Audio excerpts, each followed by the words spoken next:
Much like Game of Thrones before it, HBO's Westworld is an elaborate, epic puzzle box of a production that serves in the end as an excuse to explore something much smaller and much more important: character. This is why, despite the sweeping vistas, what holds everything else up are the conversations, how they're written and how they're acted. And today I want to take a look at one conversation featuring the great Anthony Hopkins. Specifically, I want to examine how Hopkins acts this scene, how he elevates every line of dialogue to a hypnotically interesting level.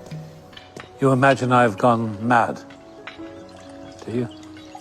Lost my way? We're simply concerned about the extent of the changes you're making. We want to protect your legacy. My legacy?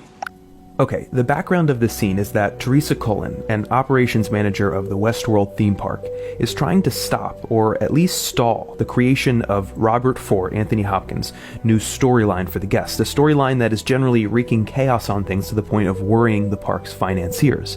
It's clear that Teresa feels that Ford's undertaking is just too risky, but instead of forthrightly telling him so, she puts things in euphemistic terms. We want to protect your legacy. My legacy?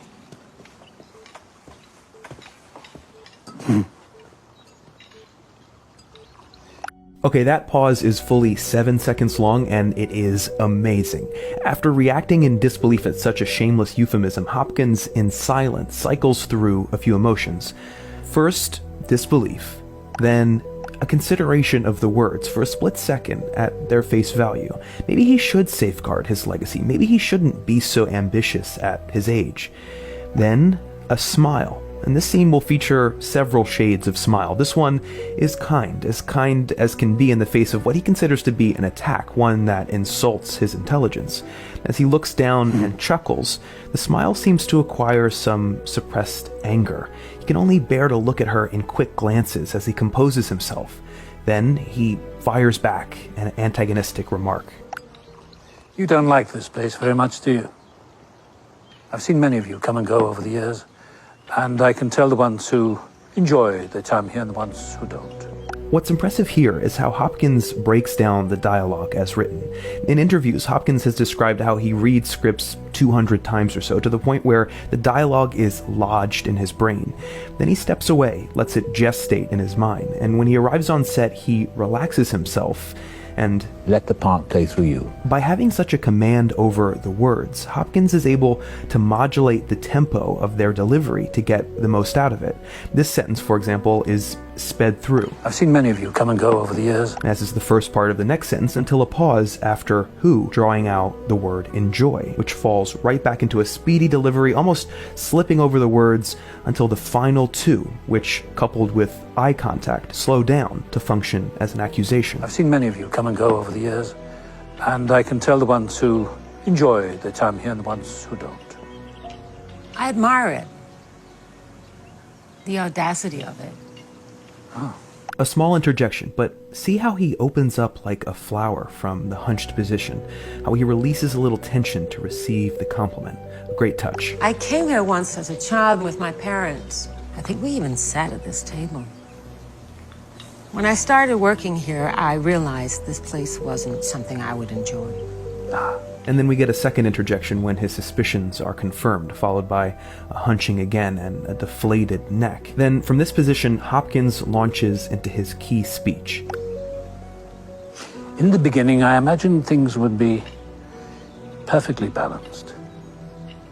Even had a bet with my partner, Arnold, to that effect. We made 100 hopeful storylines. Of course, almost no one took us up on them. I lost the bet. Arnold always held a somewhat dim view of people. He preferred the hosts. He begged me not to let you people in. The money men. Delos. Okay, we're about to learn that this whole meeting is a threat set up by Hopkins. And to signal that, Hopkins incrementally dials up the menace across 3 terms that specify who he's threatening. You people, money men, Delos. Listen to it again. He begged me not to let you people in. The money men. Delos. But I told him we'd be fine, that you didn't understand what you were paying for. It's not a business venture, not a theme park, but an entire world. We designed every inch of it. Every blade of grass. In here we were gods. And you were merely our guests. Watching this the first time, it was here that it struck me how crucial Ford's personality is to the functioning of the series. I mean, Westworld is, in many ways, a ridiculous idea, both as a theme park and as a TV show. To work, the conceit had to be mapped, reflected, justified in the complex desires and ambitions of its creators. The writers have achieved that in Ford, but it's Hopkins who really brings these things to life. And how did that work out for Arnold? Sadly, he lost his perspective. He went mad. I haven't. As you well know, I have always seen things very clearly. The threat now explicit, Hopkins colors the rest of the scene with a sinister glee. This is the table I sat at with my parents. We know everything about our guests, don't we? As we know everything about our employees. From here on out, he presses his advantage not with force, but with comfort, with a smile. No longer needing to convince Teresa of his dominance, Hopkins dances into different attitudes for a couple of seconds before falling back into that smile. Like right here, where he's matter of fact. We know everything about our guests, don't we? As we know everything about our employees. Or here, where he's concerned. I do hope you will be careful with Bernard. Or here, where he's genuinely caring as his eyes wander off for a moment, too. He has a sensitive disposition. The producers of this show are smart to keep the camera fixed on Hopkins' face. His ability, learned across many decades, to convey such a web of feeling and suggest such a universe of feeling within, about a character we know little about, expands the entire show's range and strengthens its persuasive power as a piece of art. That's what a great actor can do. He can give words and images, or a short scene like this, a volcanic energy with a quiet look.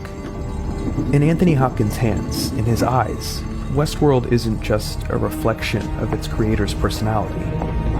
It's a self-portrait. You can tell the board that my narrative will be completed on time, and it won't be a retrospective, as I'm sure you have all feared.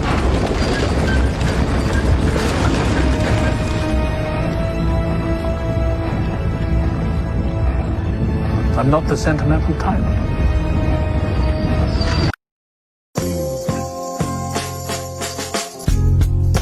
How do I know? How do I know? Hey everybody, there is a new Nerd Writer video every Wednesday, so if you click right there, you'll subscribe to this channel and get all the videos. Sorry I've been so irregular with my posting recently. I've been in Italy, it's been crazy, but also I've been writing a couple speeches for the Singapore Writers Festival, which I'll be at in a couple weeks, and so that's been taking a lot of my time. I have to shout out a channel that I really love called Wisecrack. They do video essays like me, 8-Bit Philosophy, Earthling Cinema, stuff like that. They just did something on BoJack Horseman, which is a show I love, and the video is great too, so I'll link that below. Check that out. Thanks guys for watching. I'll see everybody next Wednesday, hopefully.